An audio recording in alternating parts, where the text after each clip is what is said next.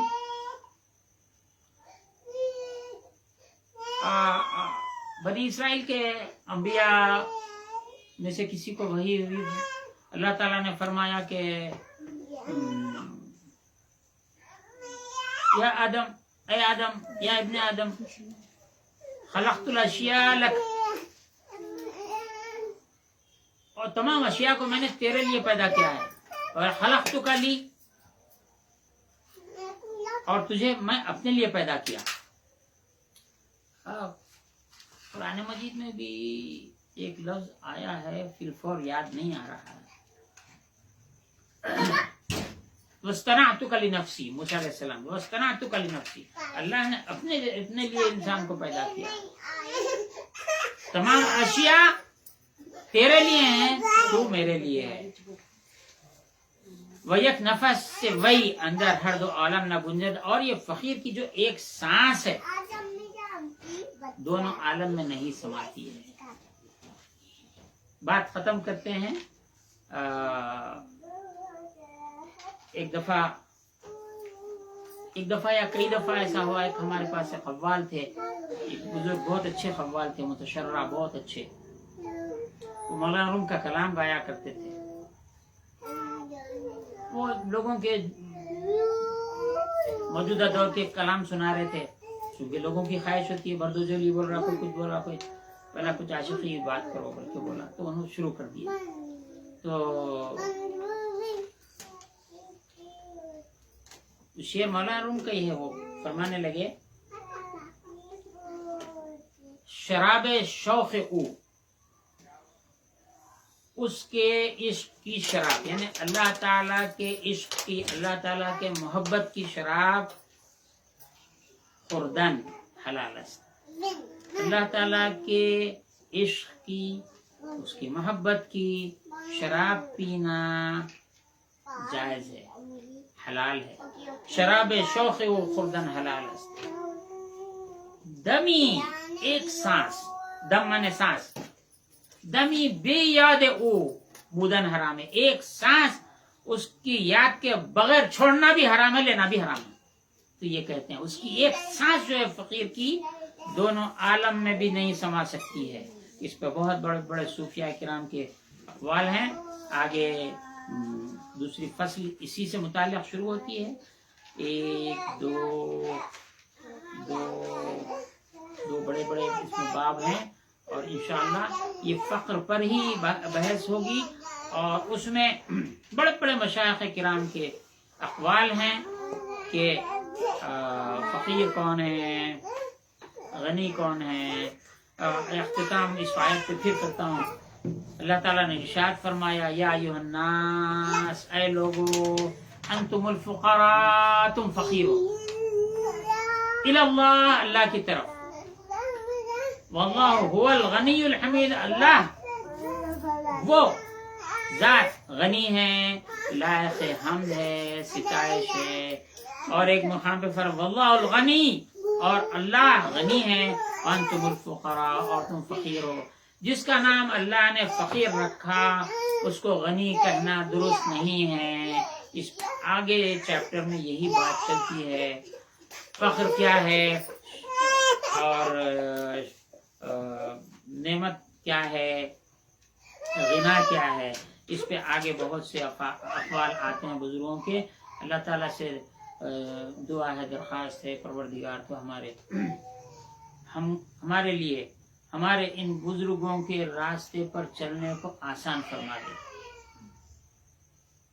جس راستے پر تو نے اپنے صاحب نعمت بندوں کو چلایا، صراط الذین انعمت علیہم غیر المغضوب علیہم ولا الضالین، آمین آمین آمین۔ اہدنا الصراط المستقیم صراط الذین انعمت علیہم غیر المغضوب علیہم ولا الضالین، آمین آمین۔ یہ ہم صاحب نعمت بزرگوں کا تذکرہ کر رہے ہیں۔ اللہ تعالی ہمیں ان کے طور طریق پر چلنے کی اور اپنے متعلقین کو، اپنے ساتھیوں کو اس راہ پر چلنے کی ہم کو توفیق عطا فرما، اور یہ راستہ ہمارے لیے آسان فرما۔ آمین، بجاہ سید مسلم علیہ الطاہرین و صحابہ اجمعین، والحمد للہ رب العالمین۔